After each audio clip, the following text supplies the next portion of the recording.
자, 4월 28일 금요일 수업 시작할게요.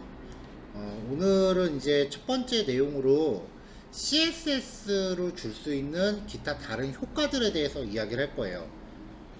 첫 번째는 박스에 그림자가 들어가는 효과예요. 텍스트 섀도우랑 그 비슷한데요.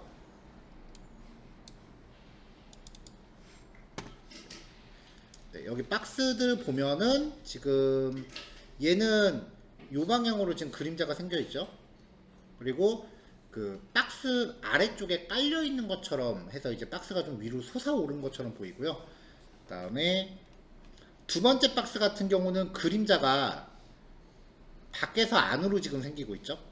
그래서 움푹 파인 것처럼 되어 있고, 얘 같은 경우는 두 개 다 준 거고요.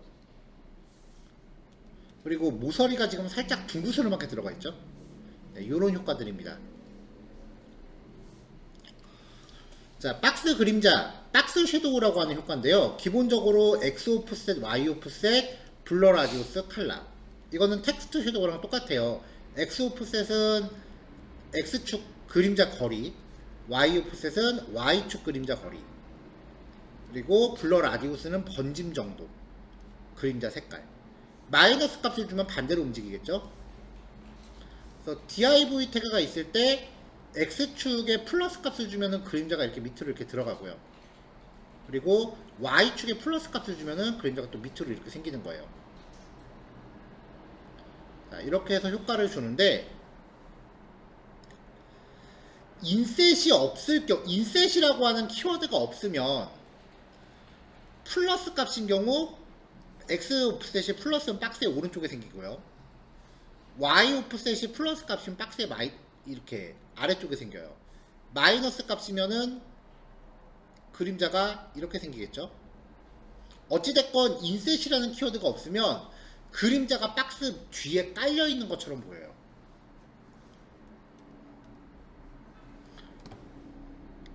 자, 근데 인셋이 적용이 되면은 X 값을 플러스로 주면은 이쪽으로 이렇게 왼쪽에서 안으로 파고 들어가요. Y 오프셋이 플러스면은 위에서 아래로 이렇게 파고 들어가요. 이게 인셋이에요. 그러니까 그림자는 무조건 이 방향으로 이제 생성이 되는데, 인셋이 없으면은 일로 가는 거고, 인셋이 있으면은 이렇게 가는 거고, 안으로 생기느냐 밖으로 생기느냐의 차이인 거죠. 그래서 인셋이 적용된 상태에서 마이너스 값이 주면은 여기서 이렇게 안으로 파고 들어간 것처럼 보이죠. 근데 보통 움푹 패인 것 같은 느낌은 잘 안 주니까 주게 되더라도 인셋 없이 쓰는 경우가 많고요. 그 다음에 이것도 텍스트 섀도우처럼 여러 겹을 콤마로 이렇게 그림자 효과에 나누면, 왜 저는 텍스트 섀도우 할 때 그 색깔 되게 점점 변하는 것처럼 효과 준 거 있죠. 그런 식으로 여러 겹 겹쳐서 쓸 수도 있긴 한데 사실상 잘 안 써요.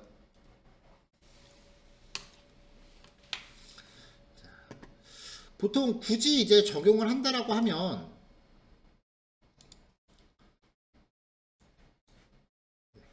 여기 첫 번째 박스한테 박스 섀도우를 아예 0으로 주고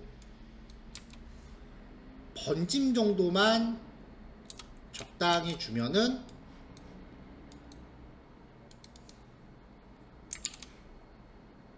아예 단위를 안 썼구나. 0. 자, 이렇게 주면은 그림자가 움직이지도 않고 거기서 퍼지기만 하니까 박스 주변으로 이렇게 광원이 생기는 것 같은 이런 느낌이 나요.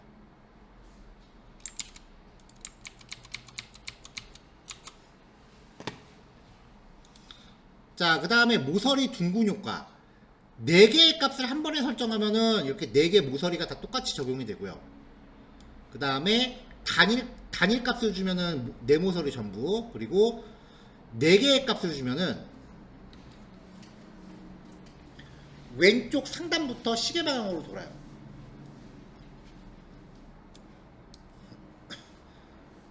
네 개의 값을 부여하면은 왼쪽 상단부터 시계 방향으로 돌아요. 이렇게. 그래서 여기부터 여기 이 순서대로 도는 거예요. 자, 그 다음에 각각 따로 주고 싶으면 보더 탑 레프트, 탑 라이트, 보톰 레프트, 보톰 라이트. 그러니까 세로축을 먼저 설정하고 좌우를 설정하는 그 규칙이에요. 자, 이 모서리라고 하는 게 원리가 이렇게 있으면은 만약에 5픽셀이다라고 하면은 여기서부터 5픽셀만큼 가요. 여기도 5픽셀만큼 가요. 그럼 여기랑 여기잖아요. 여기를 잇는 부채꼴을 그리는 거예요. 어렵죠? 그냥 감으로 때리세요. 적당히 값 준 다음에 이 느낌이 아닌데 그럼 값을 늘렸다 줄였다 해서 찾으시면 돼요. 자, 박스 섀도우는 특이하게 그 이름은 박스인데 이미지에도 줄 수 있어요. 이미지에도 줄 수 있어요. 그래서 자, 비주얼 스튜디오 코드를 킵시다. 왜 이걸 아직 안 키우고 있지?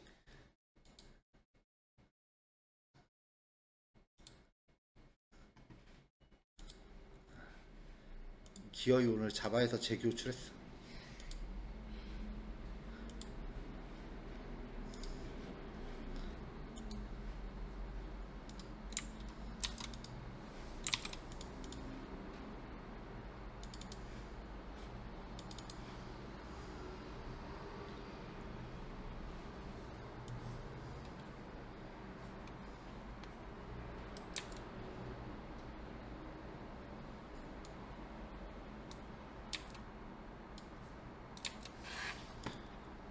자, 이미지를 하나, 둘, 셋, 넷, 5개, 6개, 7개, 8개, 9개, 10개를 놨네요.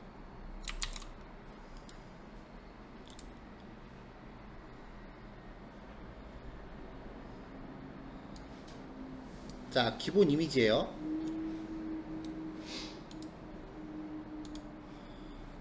자, 이미지를 10개를 놨어요. 자, 여기 보시면 이미지 사이즈를 기본적으로 250에 250으로 줬고요. 이미지 중에 첫 번째 거를 제외 이미지 섀도우라는 클래스가 있는 애들은 이미지에도 이렇게 그림자를 줄 수 있어요. 자, 섀도우 7픽셀, 7픽셀, 12의 까만색 이렇게 부여했거든요. 요 클래스를 적용받은 애들은 이미지도 그림자가 생겨요. 그러니까 속성은 박스인데 인라인 이미지에도 적용이 돼요. 자, 이미지한테 보더 라디우스도 들어갈 수 있어요.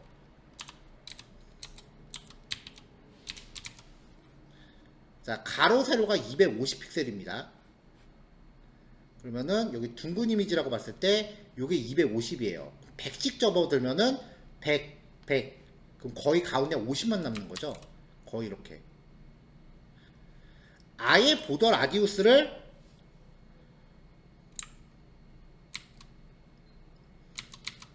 50%로 주면 동그래져요. 보통 프로필 사진 같은 거 보여줄 때 이렇게 많이 하죠. 자, 그럼 둥근 이미지랑 그림자 효과를 같이 주면 클래스 2개 이상 줄 때는 띄어쓰기로 구별하면 돼요. 그럼 이렇게 되는 거죠. 너무 확대해 놨나?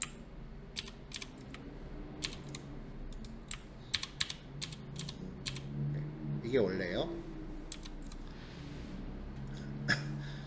자, 그 다음에 이제 우리가 저때 오브젝트 핏이라고 하는 속성을 봤었어요. 그거에 대해서 좀 더 자세하게 설명하는 건데, 이미지 디폴트 얘예요. 이 녀석의 넓이를 320에 160, 테두리를 3픽셀. 이렇게 그냥 얘네들은 다 이렇게 원래 스케일대로 나오게 할게요. 자, 거기서 오브젝트 핏을 필로 준 거, 커버로 준 거, 컨테인, 논, 스케일 다운 이렇게 있거든요. 자, 오브젝트 핏 필은 이 박스를 충실하게 가득 채우는 거예요. 커버는 높이를 우선 따지고 미안. 넓이를 우선 따지고 높이는 적당히 비율에 맞게 축소해서 잘라버리는 거예요. 이 원본 이미지의 비율을 보면은 좀 더 이해가 잘 될 텐데,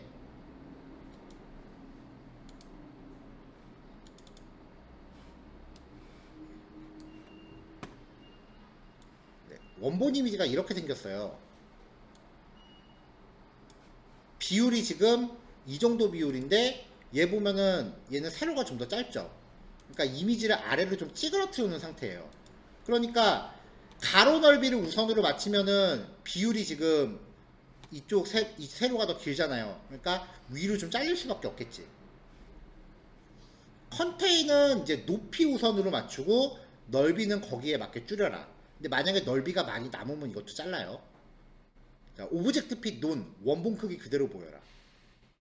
오브젝트 핏 스케일 다운. 이거는 어떻게든 이 안에 비율이 깨지지 않게 우겨 넣는 거예요.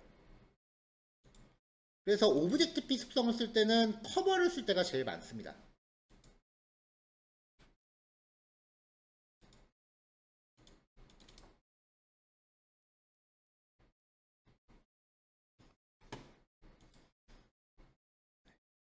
네, 각 속성들에 대해서 여기 쭉 적어놨으니까 뭐 확인해 보시면 되고요.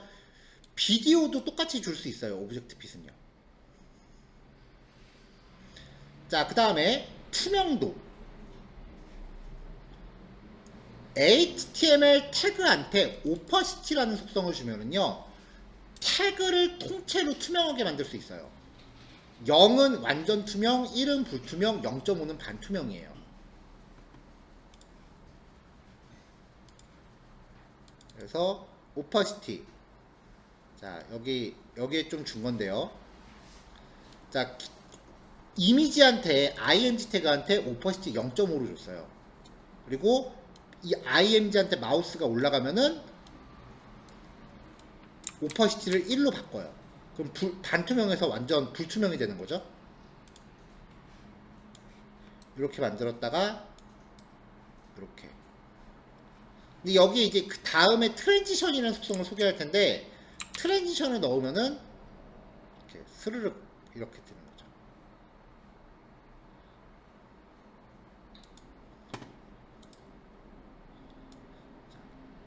오퍼시티하고 디스플레이 노는 달라요. 얘를 완전하게 투명하게 만들면, 자, 여기잖아요. 오퍼시티를 완전하게 투명하게 만들어도 자리는 차지해요. 그 자리는. 근데 아예 디스플레이, 아이고 뭐야 이거.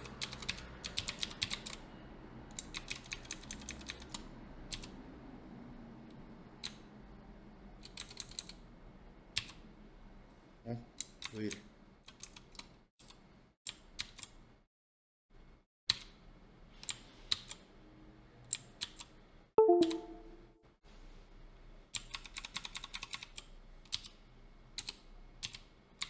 디스플레이 속성을 아예 논으로 주면 이것도 화면에 안 보이는 건데, 얘는 아예 자리조차 차지하지 않아요. 디스플레이 논은 자리조차 차지하지 않고요. 오퍼시티로 투명하게 하면 자리는 차지합니다. 좀 차이가 있어요.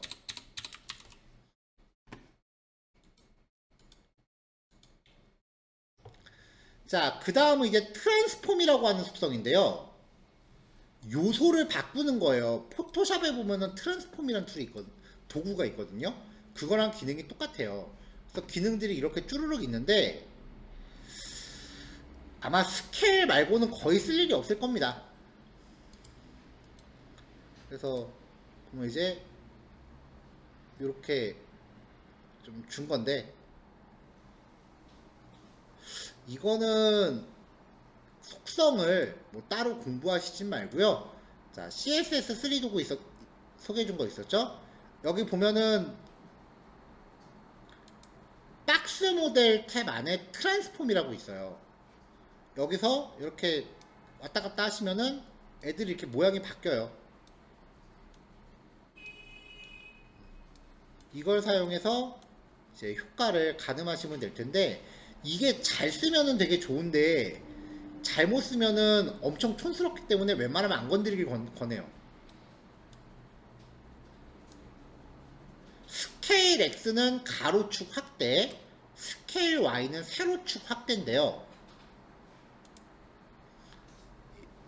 스케일은 조금 아셔야 돼요. 위드스하고 헤이트를 변경하는 거는 그 박스의 왼쪽 상단 꼭지점을 기준으로 사이즈가 바뀌어요. 그러니까 스케일의 위드스랑 헤이트를 조절하면은 얘가 옆으로 커질 거예요. 이렇게 이 방향으로 커질 거예요. 여기를 기준으로. 근데 스케일을 키우는 거는 가운데 중점을 기준으로 커져요. 그리고 위드스하고 헤이트는 그 제자리에서만 커지기 때문에 커지다가 주변까지 다다르면은 주변 애들을 밀고 가요. 근데 얘는 공중에 떠 있는 상태로 스케일이 바뀌기 때문에 주변 거를 덮어버려요. 덮죠 지금. 주변을 밀어내질 않아요. 그래서 확대 축소 같은 약간의 효과를 줄 때 많이 씁니다. 중점을 기준으로 한다라는 거. 그래서 얘는 그 Z 인덱스도 먹어요. 트랜슬레이트는 이동하는 건데 이거는 제가 봐선 쓰는 케이스가 딱 하나 정해져 있더라고요. 얘는 로테이트 회전. 근데 요 예제는 뭐 굳이 실습 안 하셔도 될 것 같아요. 그냥 함수들 이름만 한번 읽어보시고 넘어가세요. 개발자가 쓰기에는 좀 부담스러운 속성인 건 사실이야.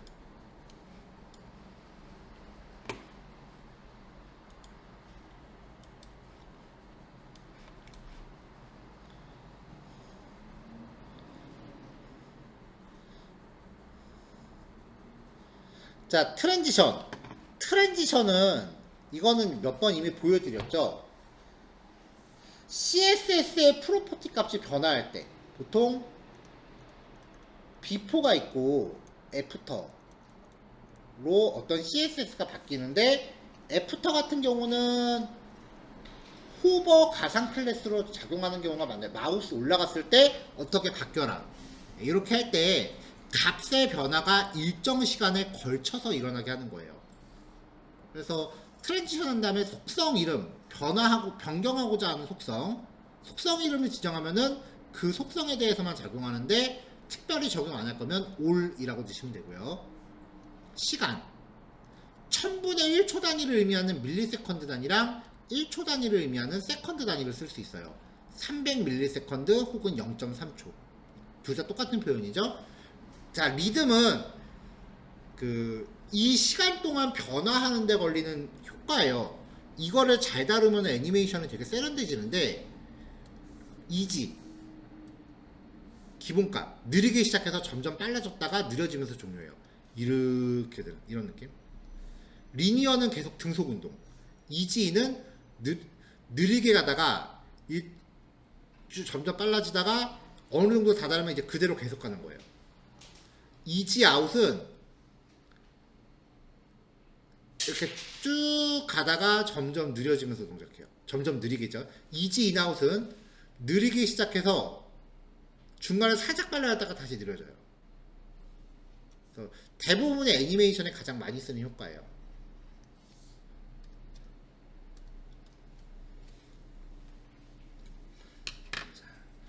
자, 이런 트랜지션 효과를 잘 쓰면은 되게 세련된 페이지들을 만들 수가 있어요.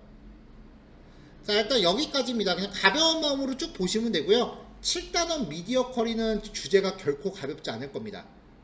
일단은 여기까지만 먼저. 실습 예제로는 5번까지인데 4번은 굳이 안 하셔도 돼요. 4번은 저도 권해드리는 건 아니에요. 자, 그럼 1, 2, 3, 5번 이렇게만 하시면 되겠네요. 3시까지 시간 드릴게요.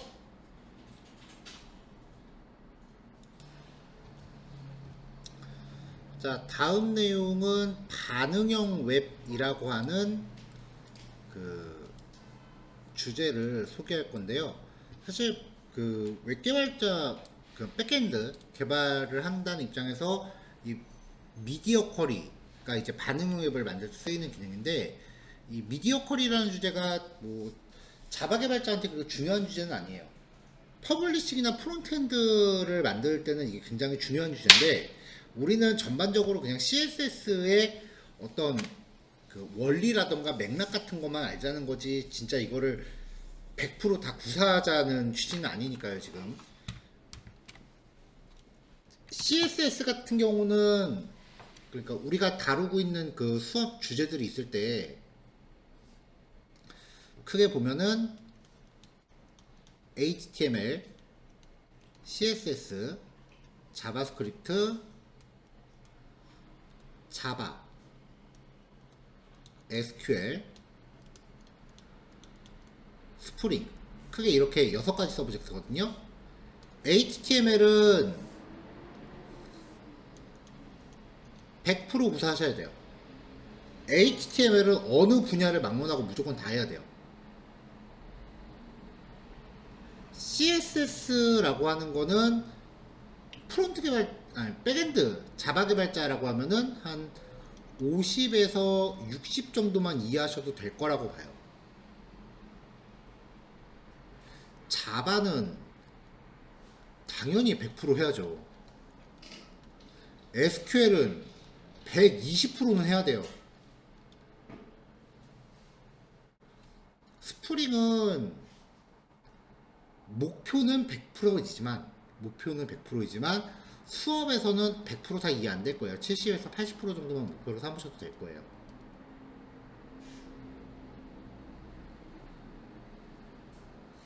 자바스크립트는 아직 안 했는데, 자바스크립트는 자바 스프링이면 80에서 90% 목표로 하셔도 되기는 해요. 근데 요즘 개발 트렌드는 100, 이게 지금 자바 스프링을 목표로 하는 개발자고요. 요즘 진정한 의미의 프론트엔드 백엔드 개발자는 CSS 80에서 100, 자바스크립트 150, 자바 0, 120, 0. 목표로 하는 개발 분야가 뭐냐에 따라 달라져요. 공부해야 되는 비중이.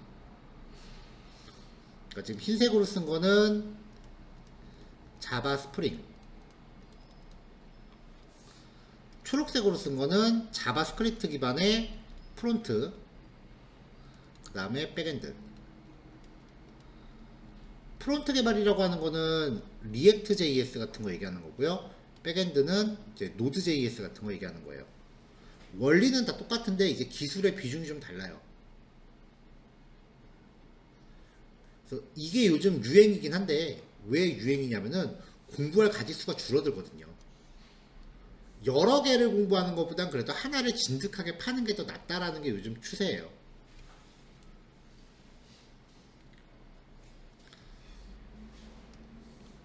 근데 이제 회사 규모면으로 보면 규모가 좀 있는 회사들은 아직 이거예요.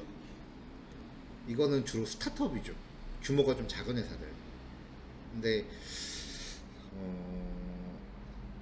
전통적인 대기업들은 아직 이쪽 자바 스프링에 머물러 있지만, 좀 IT 쪽의 대기업은 이쪽으로 좀 많이 넘어왔어요. 이미 네이버 같은 경우도 이거 많이 쓰고 있고.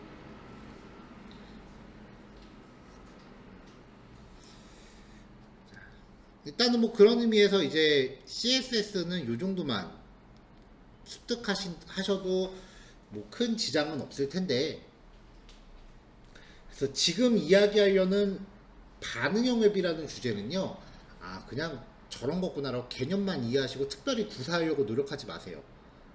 저는 어쩔 수 없이 일을 할 때 저 혼자 일을 해야 되니까 작업할 때 이거를 다 다루기는 합니다. 저는 이제 전문적으로 디자인해 주시는 분 한 분 계시고, 코딩은 이제 제가 혼자 저쪽으로 다 하고 있기 때문에 할 때는 이거 다 하려고 하면 되게 미치기는 해요.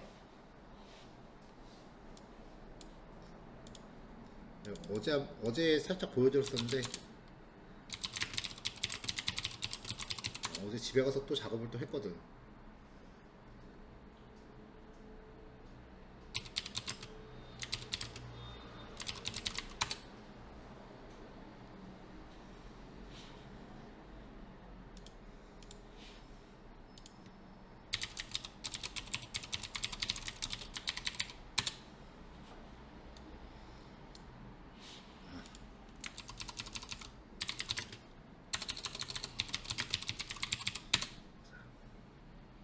라이브러리를 안 깔았네.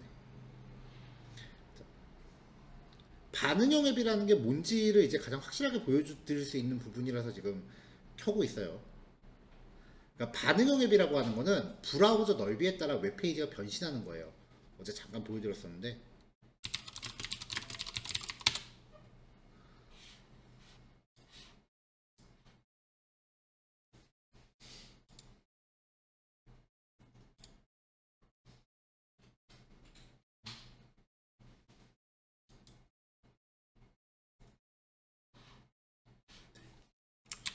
또 이제 오래도 걸린다.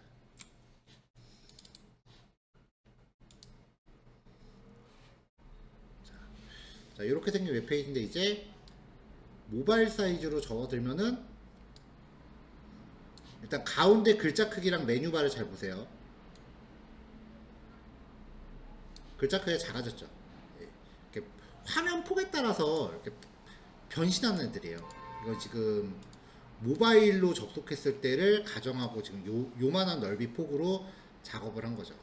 어제 겨우 이렇게 메인 페이지 완성하고 잤는데, 이게 반응형 앱이에요.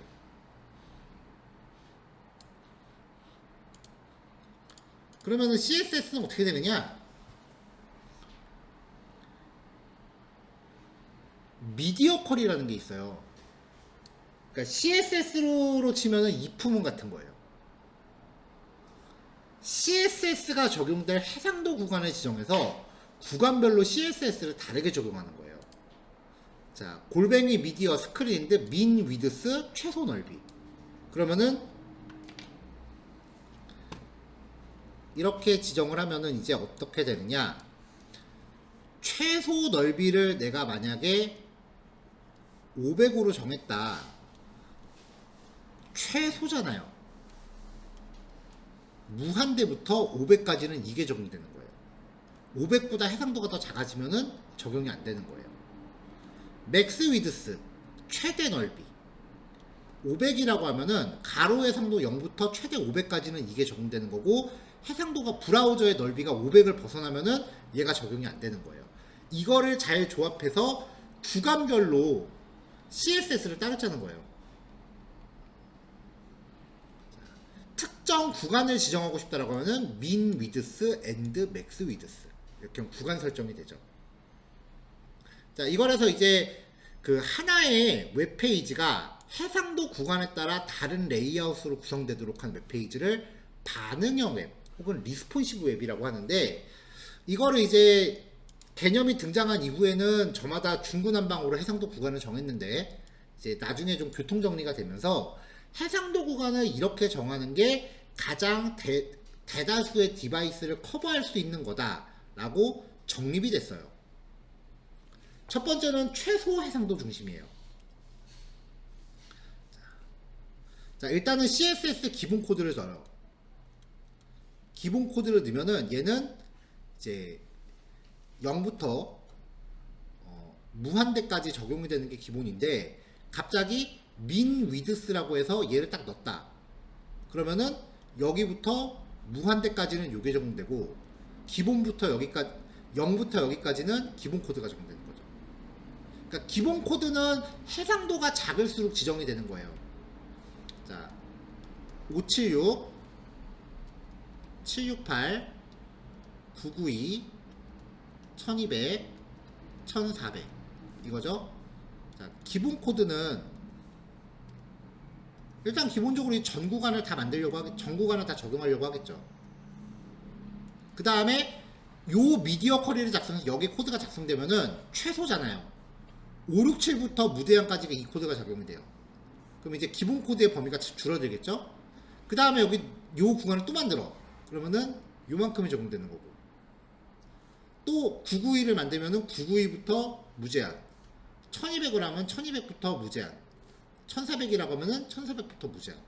그러니까 구간을 추가할 때마다 딱 그 지점부터 더 큰 해상도를 지원해라 라고 되는 거죠. 그럼 기본 구간일수록 점점 폭이 좁겠죠.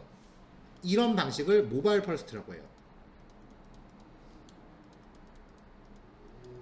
일단 모바일 해상도에 맞춰서 작업을 한 다음에 해상도를 늘려가면서 여기부터는 좀 달라져야겠는데 싶으면 구간 넣고 코드 짜는 거예요. 이게 요즘 웹페이지 작업의 대세예요. 왜냐면은 모바일 사이트, 요즘 트렌드는 모바일 사이트를 먼저 오픈하고 PC 사이트를 나중에 오픈하는 게 추세예요. 대표적인 케이스가 밀리의 서재 같은 경우에는 처음에 모바일 앱을 먼저 만들고 나서 한동안 PC 사이트가 없었어요. 그냥 PC용 사이트 접속한 모바일 사이트가 그대로 떴었는데 나중에 진짜 최소한의 기능만 넣어서 PC용 웹사이트를 따로 만들더라고요.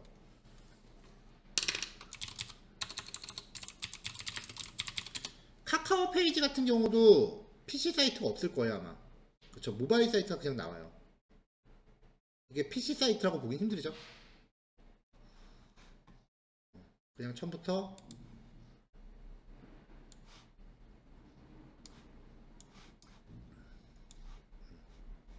한 요 정도 해상도. 그러니까 최대 얘는 태블릿 정도만 염두한 거지 PC는 아예 염두를 안 하고 작업이 돼 있어요.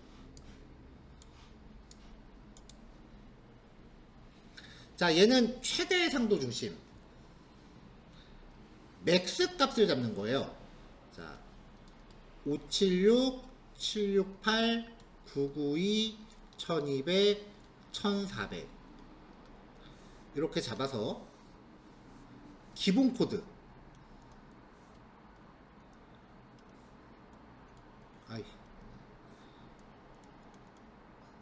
기본 코드는 이 전 구간을 다 잡는 건데 만약에 맥스 위드스 576을 잡았다 그럼 최대값이니까 0부터 576까지 맥스 위드스 768을 잡았다 0부터 여기까지 0부터 992 0부터 1200 0부터 1400 얘는 이제 데스크탑 퍼스트라고 해요. 일단 엄청 큰 모니터를 기준으로 작업하다가 해상도를 점점 줄여가면서 여기부터는 좀 달라져야겠는데 싶으면 여기에 코딩을 하는 거죠. 또 줄이다가 여기부터는 또 달라져야겠다. 또 여기부터 달라져야겠다 싶으면 점점 내려가는 거예요. 이거를 데스크탑 퍼스트라고 해요. 자, 해상도 구간은요. 576은 포트레이트 폰, 핸드폰의 세로 모드. 그 다음에 768은 랜드스케이프 폰, 핸드폰의 가로 모드. 992는 태블릿. 맥스 위드스는 데스크탑. 그 다음에 1200은 데스크탑, 1400은 엄청 큰 데스크탑. 그런 기준이에요. 그래서 처음에 이제 기준 장치를 PC를 먼저 삼을 거면은 요걸로 이제 작업을 하는 거고 모바일을 잡을 거면은 위에 거를 작업하는 거고요. 자, 그 아랫부분은 이제 반응형 웹 디자인의 9가지 기본 원칙이라고 해서 이거는 그냥 글이 좋아서 제가 인터넷 사이트에서 그냥 퍼온 거예요. 이게 움직이는 것까지 보여주면서 이렇게 좀 해놨는데 여러분들한테 배포된 자료는 이게 PDF 파일이다 보니까 이게 움직이는 게 안 들어갔을 거예요.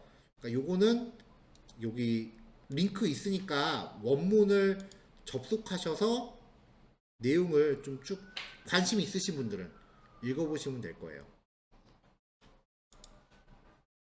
이게 말이 좋아서 반응형 웹이지 그럼 실제로 CSS 작업할 때 해상도 구간을 다 따지라 그러면은 기본 사이즈부터 시작해서 똑같은 코드를 6벌 만들라는 얘기예요. 전에 그랬죠? 디자인 작업하는 애들은 빼도 박도 못하고 다 코딩해야 된다고. DB 코딩이 좋은 거야. 백엔드가 좋은 거야. 한 번만 일해도 되잖아요. 이거 언제 똑같은 일을 6번 하고 앉아있어요.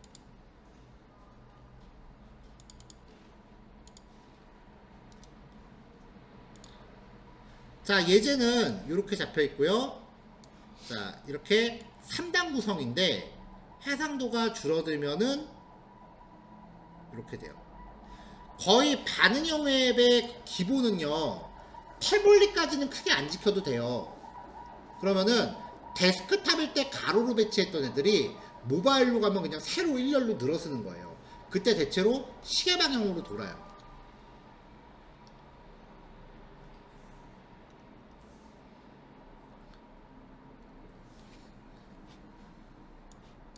자, 원리를 보면은 아까 미디어 커리를 구간별로 다 잡아줬는데 항상 그 모든 구간을 다 구사할 필요는 없어요.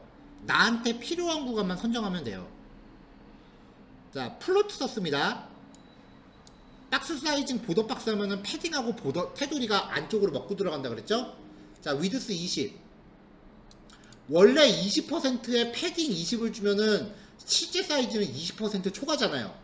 근데 박스 사이징을 보더 박스라고 주면 패딩이 안쪽으로 먹히니까 위드스 20%를 초과 안 하는 거죠. 플루트 레프트. 얘는 60%의 플루트 레프트. 20%의 플루트 레프트. 자, 도합 100%. 전부 다 플루트 똑같아요. 그럼 얘네끼리 테트리스 하니까 가로로 합렬이 되는 거죠. 그러다가 맥스 위드스 800픽셀 0부터 최대 800까지는 위드스 100%.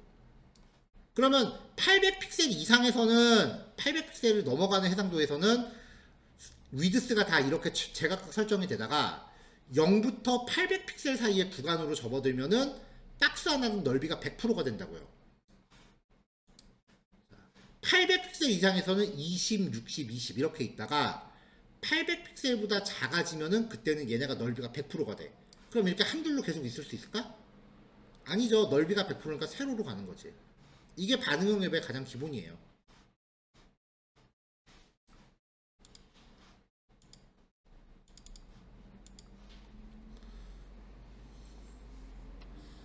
자, 이거를 응용해서 리스폰시브 레이아웃, 반응형 앱 레이아웃을 한번 구성을 해봤어요.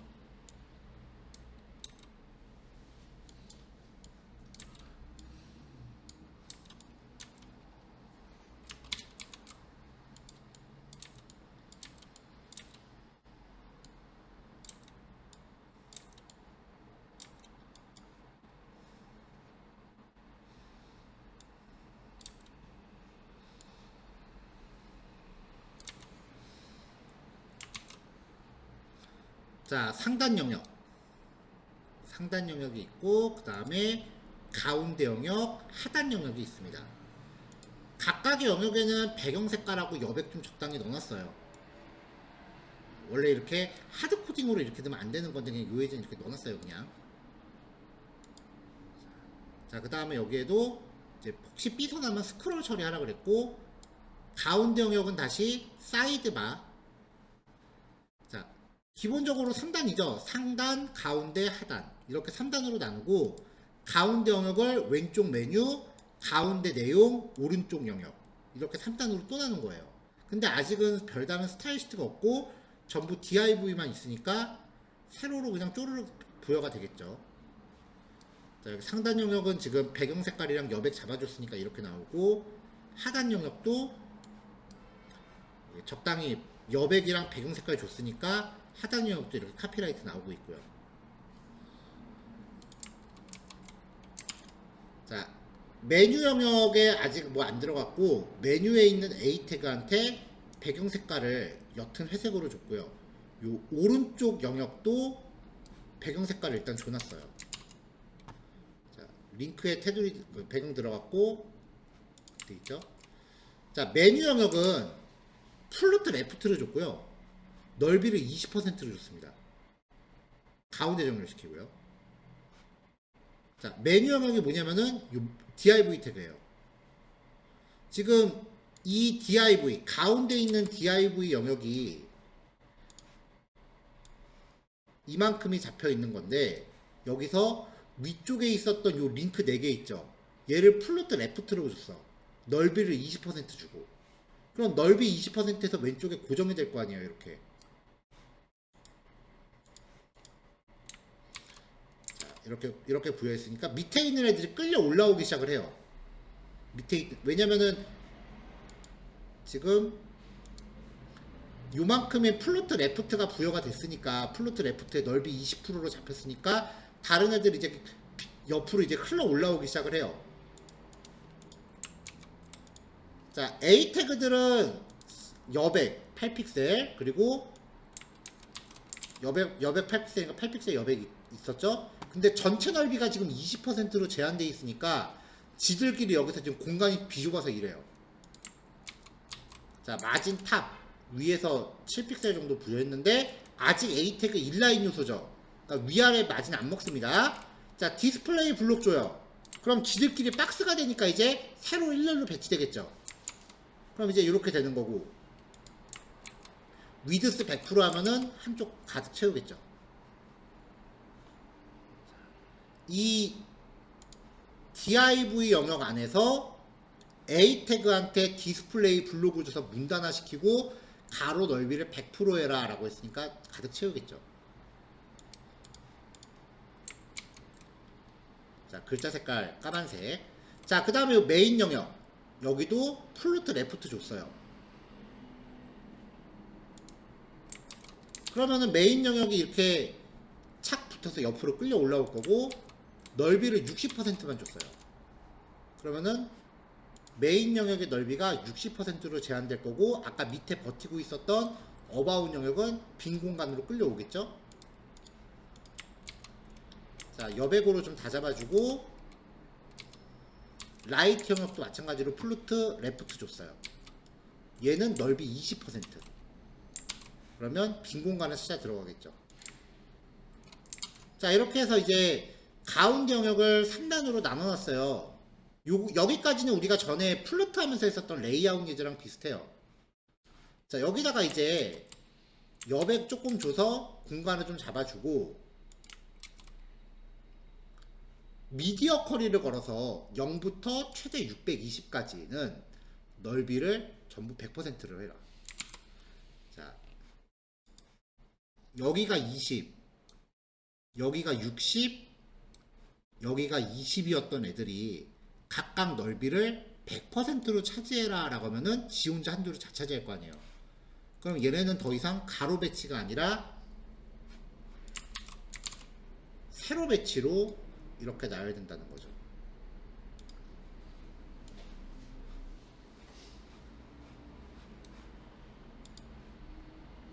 자, 요거 두 개까지 해서 효과단은 마무리 합시다. 4시까지 시간 드릴게요.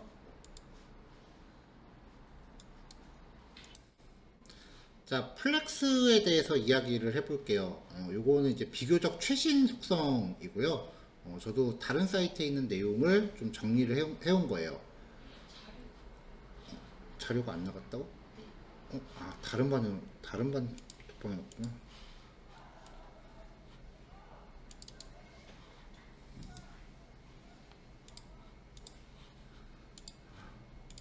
네, 잠시만요. 자, 이어서 갑시다. 플렉스라고 하는 속성이에요. 뭐 플렉시블 박스 혹은 플렉스 박스라고 하는데, 플루트를 보완해서 나온 거기 때문에 사실 이거를 안 쓰고 플루트를 써도 얼마든지 똑같은 결과물을 만들 수 있기는 해요. 근데 이게 손에 익으니까 좀 편한 부분이 있긴 한데, 압축 파일 보시면 아시겠지만 분량이 좀 많아요. 그래서 저녁반 같은 경우는 여기서만 3일을 했었거든요.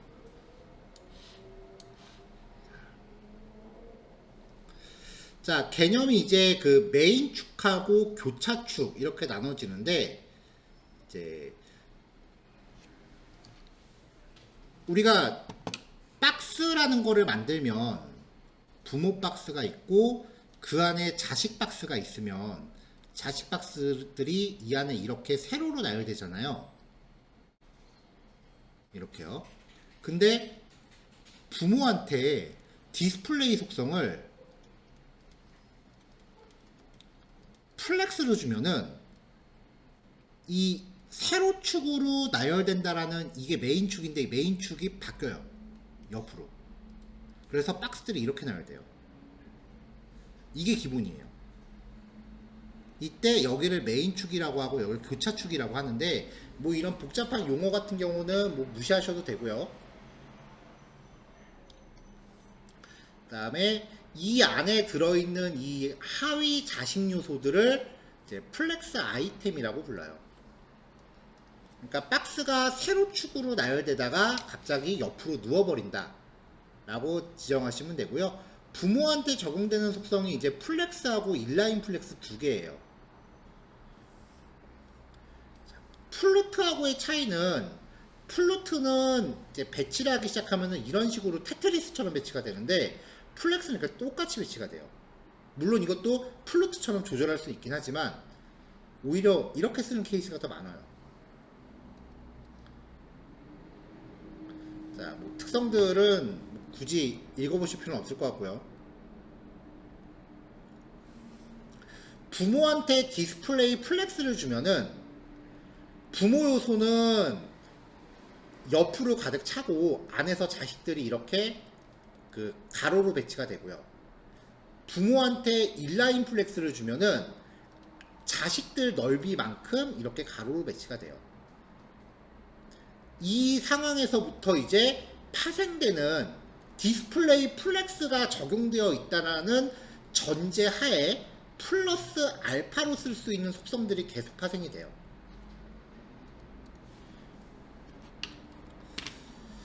자, 그럼 이제 요거부터 한번 볼게요.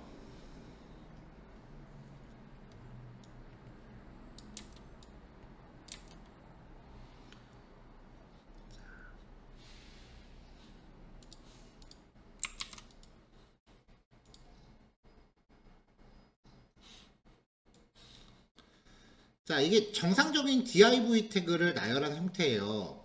컨테이너. 이 컨테이너한테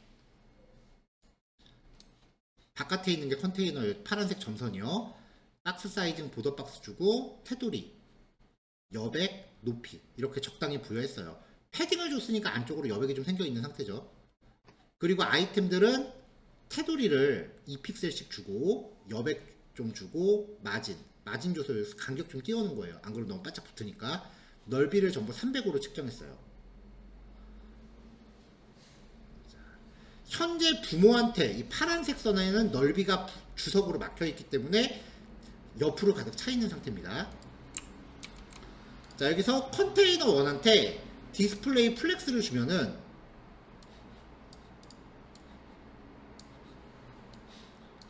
저장할게요. 애들이 이렇게 옆으로 가요. 그리고 그 와중에 지들의 넓이가 얼마이건 상관없어요. 그냥 지들의 넓이가 공간이 넓을 때는 300을 차지를 해요. 공간이 넓을 때는. 근데 공간이 좁다 싶으면은 자기들한테 부여한 넓이를 무시하고 그냥 균등 분할을 해요. 인라인 플렉스를 주면은 자기들한테 부여한 넓이를 최대한 지키고요. 부모가 자식 사이즈에 맞게 이렇게 다이어트를 해요. 이게 인라인 플렉스, 얘는 플렉스. 부모가 공간이 좁으면 플렉스 같은 경우는 자식을 강제로 줄이고요. 인라인 플렉스는 계속 이렇게 뚫고 나가는 거죠. 자, 이게 이제 디스플레이 플렉스예요. 기본적으로 애들을 이렇게 가로로 배치한다. 이게 기본 특성인 거고, 인라인 플렉스를 쓰는 경우는 그렇게 많지 않거든요. 그러니까 그냥 플렉스를 썼을 때 부모의 공간이 여유가 있으면은 자식들이 자기 넓이를 갖지만 부모의 사이즈가 여유가 없으면 자식들은 자기의 사이즈를 무시하고 그냥 적당히 배치가 된다. 요겁니다.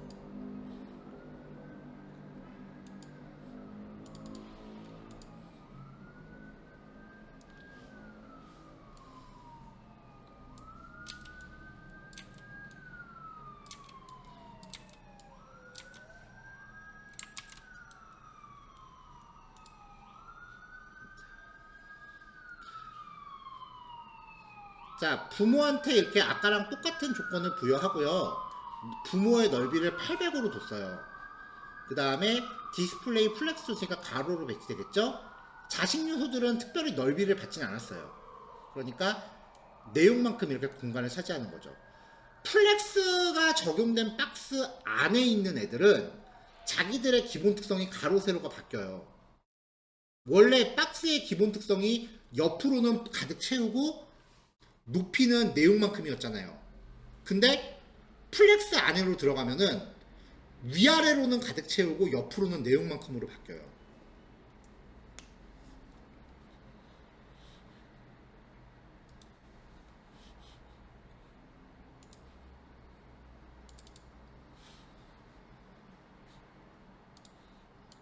자, 이 상태에서 이제 플렉스 디렉션이라고 하는 속성을 주는데 로우 리버스, 컬럼 리버스예요. 로우라고 하면은 이렇게 옆으로 가는 거고요. 로우 리버스는 옆순 배치예요. 컬럼은 아래로 가는 거고 컬럼 리버스는 아래에서 위로 옆순 배치예요. 그러니까 컬럼 같은 경우는 뭐 굳이 줄 필요가 없죠. 이걸 줄 바엔 플렉스 안 써버리면 되니까. 자, 그래서 컨테이너 1, 2, 3, 4라고 클래스를 만들었는데 얘네들한테 첫 번째 플렉스 디렉션의 로, 이게 기본값이라 그랬죠? 그러면은 변하지 않고요. 로 리버스, 뒤에서부터 A, B, C 순으로 배열이 돼요. 순서가 바뀌죠?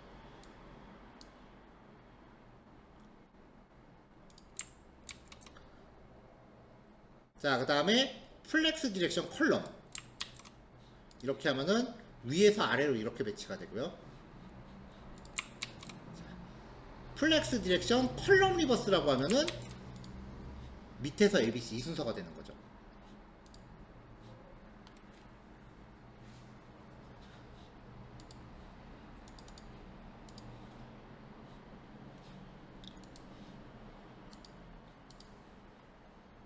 자, 플렉스 랩이라는 속성은요, 줄바꿈 특성을 정의해요. 보통 이제 갤러리 같은 거 만들 때 이걸 많이 쓰는데,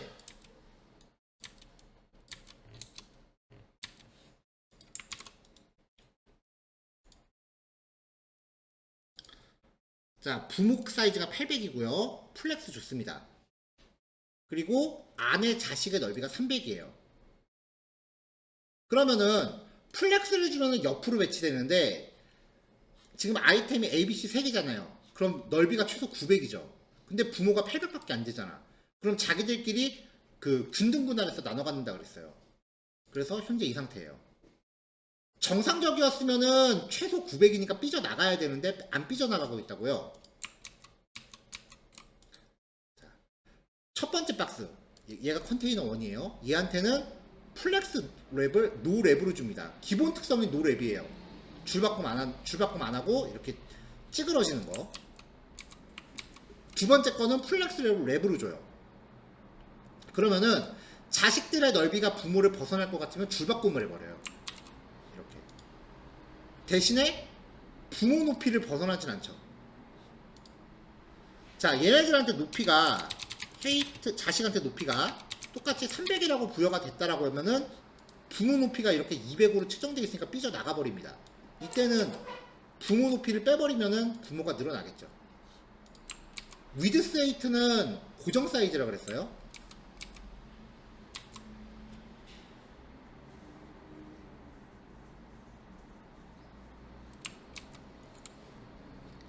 자, 컨테이너 3 랩 리버스.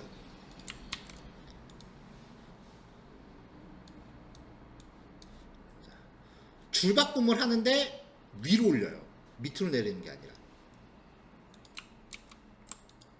자, 이렇게 해서 이제 줄바꿈 속성도 제어가 된다라는 거고요.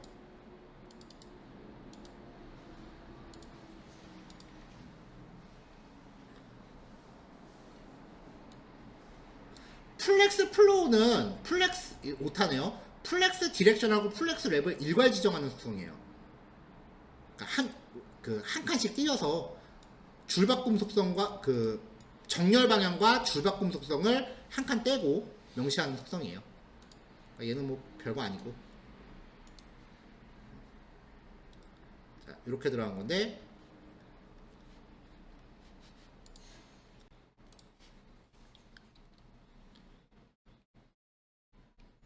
뭐 이렇게 많아?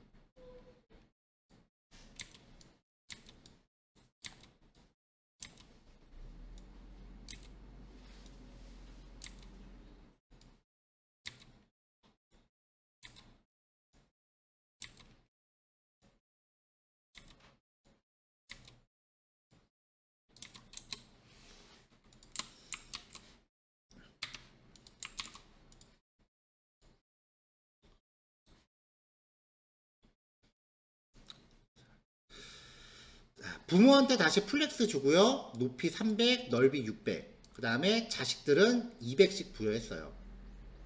그러니까 얼추 그냥 이 안에 적당히 찰 수 있게끔 부여한 거예요. 자, 다 이렇게 똑같이 플렉스의 기본 상태를 만들어둔 상태에서 이제 제일 위에 거부터 마우스가 왜 이래?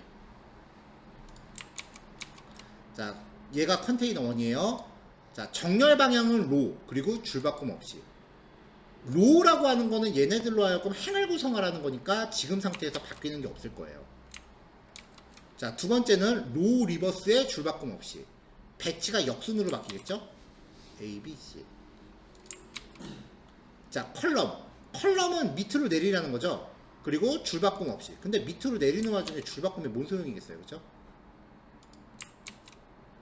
자, 그 다음에 컬럼 리버스의 랩. 역순으로 위치하죠.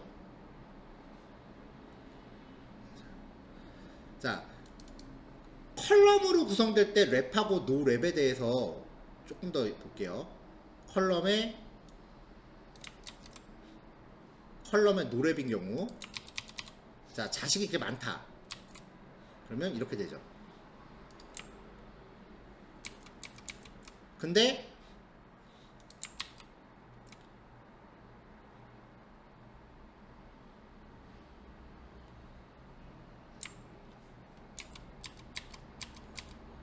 자, 컬럼 노랩, 여기서 컬럼의 노랩이었던 애를 랩으로 바꾸, 줄바꿈하라 그러면, 자, 아랫방향으로 떨구고 있는데 줄바꿈을 해야 된다라고 하면은 이게 줄바꿈이 어떻게 갈까요? 옆으로 이렇게 가는 거죠.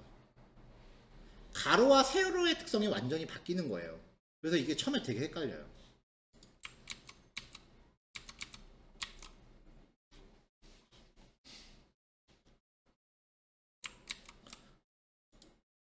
자, 다음은 로, 행을 구성하면서 줄바꿈해라. 그러면 줄바꿈이 이렇게 가죠.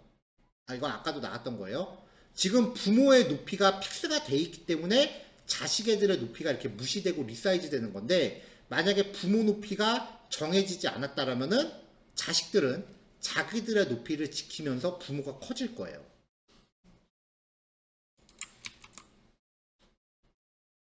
자, 로 리버스의 랩. 행 단위로 이렇게 거꾸로 가는 거죠. 로는 아랫방향으로 가는 거잖아요. 아, 로는 이 가로 방향으로 가는 거잖아요. A, B 옆에 없으니까 밑으로 C.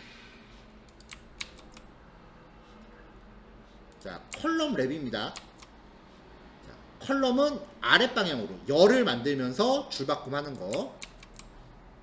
자, 컬럼 리버스 랩. 밑에서 위로.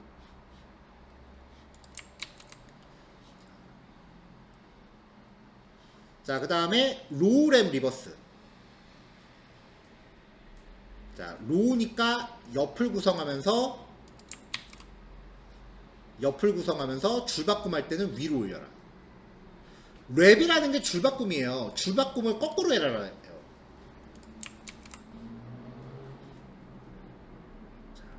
로우 리버스, 랩 리버스. 로우 리버스는 한 줄을 구성하는데 역순. 그러니까 A, B, C 이 순서고, 줄바꿈을 할 때도 거꾸로 가라는 거니까 줄바꿈 할 때 밑으로 올리라는 게 아니라 위로 올리라는 거예요. 그러니까 A, B 위에 C가 될 거예요.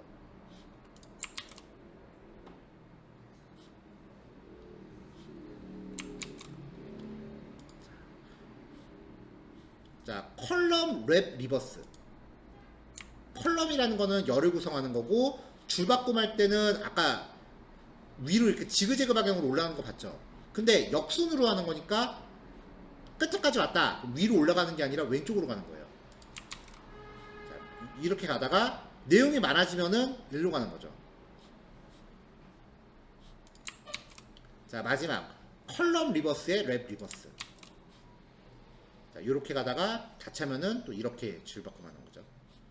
그러니까 이게 배치할 수 있는 게 굉장히 다채롭기 때문에 내용이 되게 심오해요.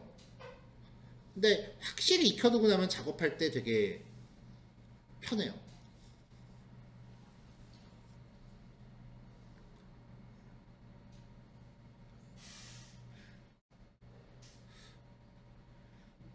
확실한 거는 이제 여러분들이 실제로 이제 개발을 하게 되면은 퍼블리셔들이 대부분의 CSS나 그 기본적인 디자인은 잡아서 HTML 파일을 여러분들한테 줄 거예요.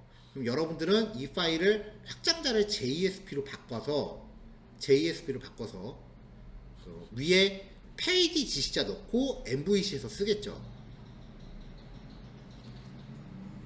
그러면 이제 이 사이사이에 JSTL을 넣잖아요. 근데 우리는 여태까지 수업하면서 수업 실습량을 줄이려고 일부러 CSS를 빼고 갔거든요. CSS 안 만질 것 같아요? JSTL 이 안에도 들어가요. JSTL 변수가 여기도 들어갈 수 있다고. 이렇게 CSS 안에서도 반복문 돌리고 디자인 요소도 DB에 넣는다고요.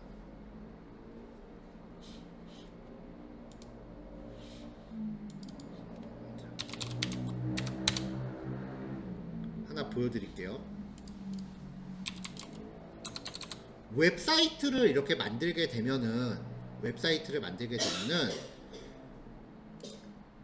여기에 컨텐츠에 글을 올리는 거는 누군가는 해야 되잖아요. 그럼 이거 HTML 소스 맨날 고칠 거 아니죠. 그래서 이 사이트를 관리하는 사람이 전용으로 쓰기 위한 페이지를 따로 만들어줘요.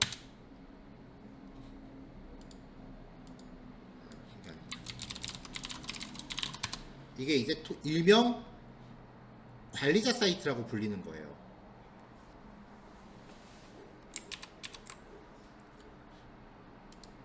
자, 어떤 기능들이 있나 보세요. 요 로고 이미지를 관리자가 업로드 시키는 거예요. 네이버 같은 데 보면 가끔 무슨 날 하면 로고 이미지 바뀌죠. 그때마다 소스 열어서 고칠 거 아니에요. 여기다 업로드 하면은, 자, 어저께 로고 이미지 넣을 때 어떻게 넣었어요? CSS 백그라운드로 넣었죠. 이미지 파일 업로드하면 업로드 경로 DB에 넣는다 그랬죠. DB에 넣은 거 CSS 백그라운드 같은 게 넣어줘야 돼. 여러분들 CSS 만져야 돼요. CSS도 결국 DB로 만들어야 돼. 되게 재미없는 거 알거든요? 근데 이거 무시했다가 진짜 큰 코 다쳐요.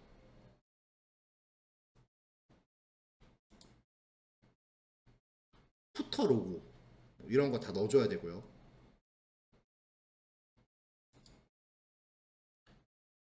메뉴 관리고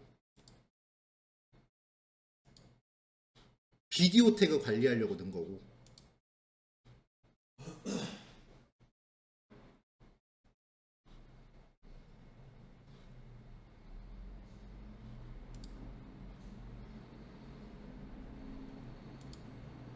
메일링 리스트. 네. 지금 여기 숫자 들어가고 이미지들 들어가잖아요. 이미지들 쭉 올라가 있고 여기 텍스트도 들어가 있죠. 이게 뭐냐면은 여기 이거예요. 이거 관리자가 업로드하고 등록한 컨텐츠를 갖다가 DB에서 뽑아다가 이거 CSS를 만들어주는 거예요. 이거는 퍼블리셔들이 못해. DB를 만들 수가 없으니까. 결국은 여러분들이 다 해야 돼요. CSS 무시하지 마세요. 저번에도 얘기했잖아. 아무리 DB 잘 짜고 아무리 컨트롤러 서비스 코드 기똥차게 짜도 안 이쁘면 그 사이트는 쓰레기야. CSS 무시하시면 진짜 큰일 나요. 일단 모든 사람들은 안 이쁘면 안 써요. 자, 지금 여기 들어가는 거 보세요. 스크롤 될 때 배경 이미지 고정돼 있죠. 어제 했던 거죠. 백그라운드 이미지 지금 고정돼 있잖아.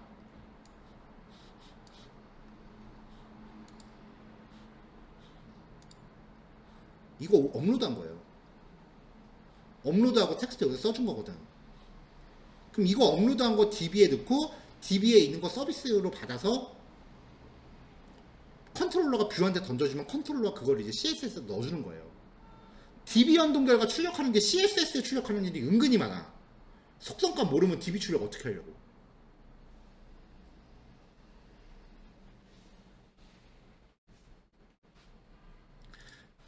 제가 아까 CSS를 백엔드 개발자가 하는 게 50에서 60% 정도라 그랬죠.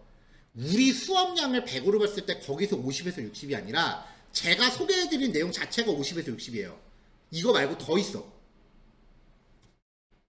최소한 제 머릿속에 있는 것들만 꺼내서 드리는 거니까 적어도 이 정도는 기본으로 알고 상식으로 다 갖고 계셔야 돼요. 나는 디자인 관심 없으니까 상업용 프로그램 만드는 거잖아요. 자, 1번부터 4번까지 정리하세요. 5시 15분에 볼게요.